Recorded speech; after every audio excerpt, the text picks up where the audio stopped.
जय हिंद दोस्तों, कैसे आप लोग? उम्मीद करते हैं अच्छे होंगे।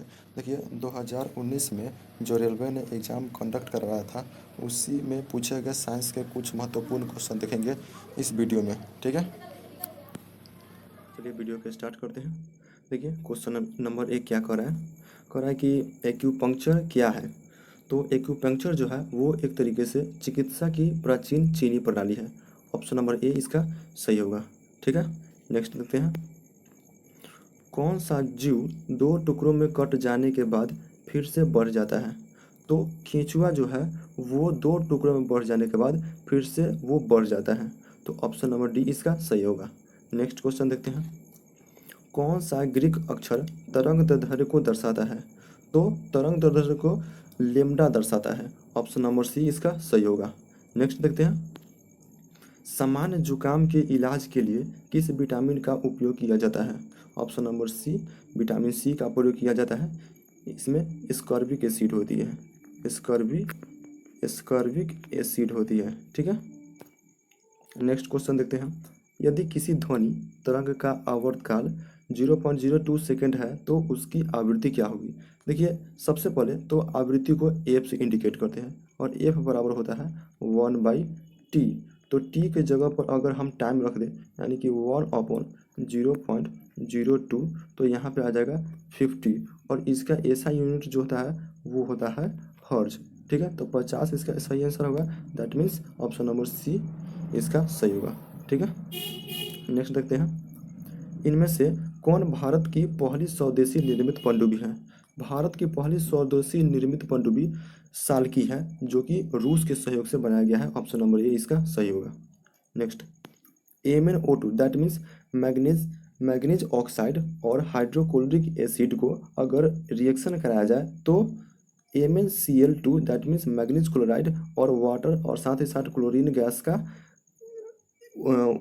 गैस इससे बाहर निकलेगी। तो वो किसका एक उदाहरण है। तो ये उदाहरण है एक रिडॉक्स अभिक्रिया का, दैट मीन्स अपचयोपचय अभिक्रिया का ये एक उदाहरण है। ठीक है, नेक्स्ट देखते हैं।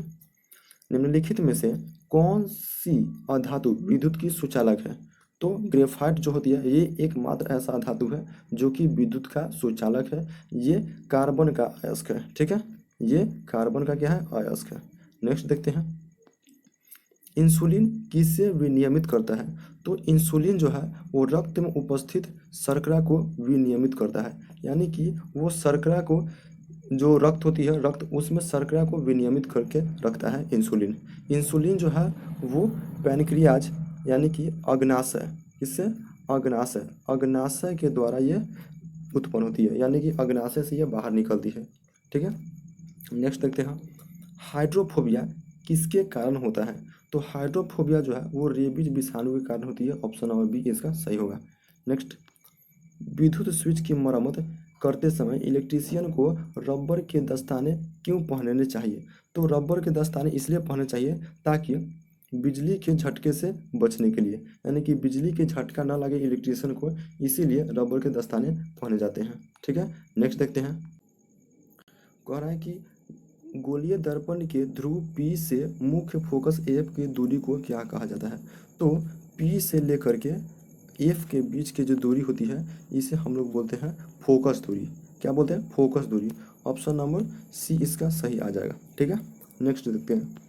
मैकेनिक साइकिल या मोटर के गतिशील हिस्सों के बीच ग्रीस क्यों लगाता है। तो मैकेनिक जो है वो मोटर के गतिशील हिस्सों के बीच ग्रीस इसलिए लगाता है ताकि घर्षण कम हो सके। ठीक है, ऑप्शन नंबर बी इसका सही होगा। घर्षण कम करने के लिए सनीहक के रूप में प्रयोग करता है। नेक्स्ट देखते हैं। क्वेश्चन नंबर 14 कह रहा है कि त्वचीय श्वसन डैश होता है। तो त्वचीय श्वसन किस में होती है, केंचुआ में त्वचीय श्वसन होती है। ठीक है, पक्षियों में फेफड़ा के द्वारा श्वसन होता है, मछली में गिल्स के द्वारा श्वसन होता है और इंसानों में भी फेफड़ा के द्वारा श्वसन होता है। That means option number C इसका सही होगा। केंचुआ में त्वचीय श्वसन होती है। ठीक है, नेक्स्ट, शरीर की सबसे लंबी हड्डी कौन सी है। ऑप्शन नंबर सी सही होगा। जांघ की हड्डी। कौन सा हड्डी, जांघ की हड्डी, उसका नाम क्या है, तो फीमर। ठीक है, फीमर शरीर जांघ की हड्डी होती है, वो शरीर की सबसे लंबी हड्डी होती है। नेक्स्ट क्वेश्चन नंबर 16 कह रहा है कि नासा का पूर्ण रूप क्या है। तो नासा का पूर्ण रूप है national aeronautics and space administration, जो कि यूएसए यानी कि अमेरिका का एक अंतरिक्ष स्पेस का रिसर्च करने वाला वो एक संस्था है। ठीक है, ऑप्शन नंबर सी इसका सही होगा, national aeronautics and space administration.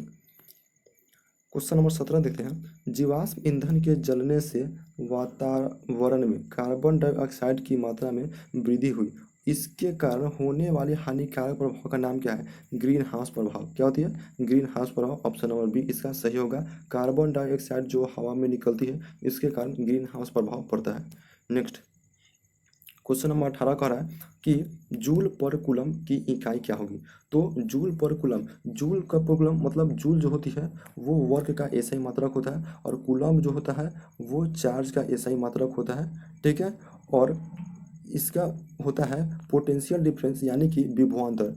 तो विभवांतर बराबर होता है कार्य बटा में चार्ज। चार्ज कहने का मतलब होता है कार्य का एसआई यूनिट होता है जूल और चार्ज का एसआई मतलब होता है कूलम। तो विभवांतर बराबर होता है कार्य बटा में चार्ज, जिसका अकॉर्डिंग टू क्वेश्चन जूल पर कूलम की इकाई क्या होगी, तो वो होगा कूलम। ऑप्शन नंबर सी इसका सही होगा, जो कि ये चार्ज यानी कि सॉरी ऑप्शन नंबर ए इसका सही होगा, वोल्ट्स यानी कि विभवांतर। क्या होगी? विभवांतर, विभवांतर। ठीक है, ऑप्शन नंबर ए इसका सही होगा। नेक्स्ट, मोतियाबिंद एक बीमारी है जो कि डैश को प्रभावित करती है। मोतियाबिंद आंख को प्रभावित करती है। ऑप्शन नंबर डी इसका सही होगा।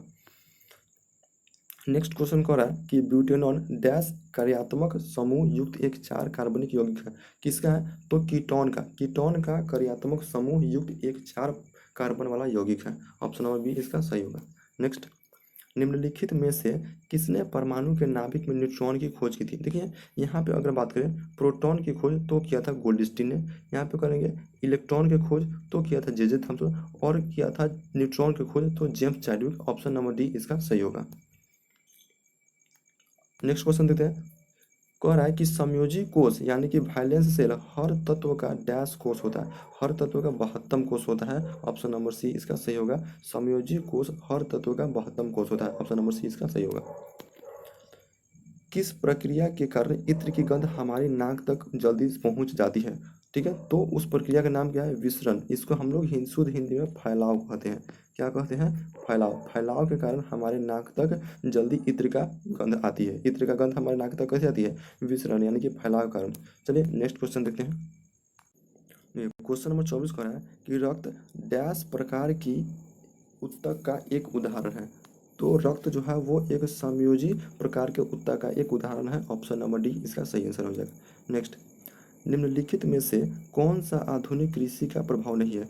तो ऑप्शन नंबर बी ओजोन अवक्षय जो है वो आधुनिक कृषि का प्रभाव नहीं है। ऑप्शन नंबर बी इसका सही आंसर होगा, ओजोन अवक्षय। नेक्स्ट क्वेश्चन देखते हैं। एक विद्युत उपकरण में व्यय होने वाली यानी कि बहने वाली होने वाली विद्युत ऊर्जा किन 2 कारकों पर निर्भर करता है। ऑप्शन नंबर सी इसका सही होगा, उपकरण की शक्ति रेटिंग और उसके प्रयोग के समय पर डिपेंड करता है। ठीक है, ऑप्शन नंबर सी। नेक्स्ट देखते हैं। क्वेश्चन कह रहा है 27 की पहली क्षार धातु निम्नलिखित में से कौन सी है। तो पहली क्षार धातु जो है वो लिथियम है। ऑप्शन नंबर बी इसका सही आंसर हो जाएगा। ठीक है, लिथियम। नेक्स्ट क्वेश्चन देखते हैं।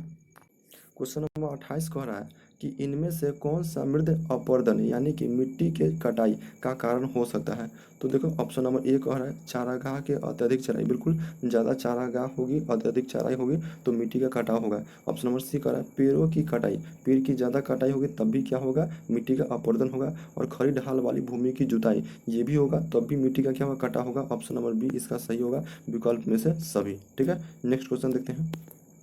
प्लास्टर ऑफ पेरिस डैश कठोर हो जाता है। प्लास्टर ऑफ पेरिस जो है वो पानी के साथ मिलकर कठोर हो जाता है। प्लास्टर ऑफ पेरिस का फॉर्मूला होता है calcium sulphate hemihydrate. Calcium sulphate into hemihydrate that's mean half H2O।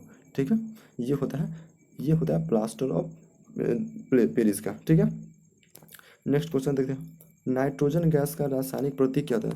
Option number C इसका सही होगा N2। यह नाइट्रोजन गैस का रासायनिक प्रतीक होता है, ठीक है। ये एक तरीके से अधातु है, दैट मीन्स यह एक तरीके से गैस है। नेक्स्ट क्वेश्चन देखते हैं। सोडियम हाइड्रोजन कार्बोनेट क्या करा, सोडियम जिसको Na से रिप्रेजेंट कर दे, हाइड्रोजन यानी कि H और कार्बोनेट CO3, इसको हम लोग सोडियम बाई कार्बोनेट भी कहते हैं, और NaHCO3 को धोवन soda, that means baking soda के नाम से इसे जाना जाता है। ऑप्शन नंबर सी इसका सही होगा, बेकिंग सोडा। चलिए आज के डेट आज 31 क्वेश्चन कंप्लीट करा है। ये RRB JEE किसका, RRB JEE का प्रीवियस ईयर क्वेश्चन है साइंस का। चलिए मिलते हैं नेक्स्ट वीडियो में, तब तक के लिए जय हिंद।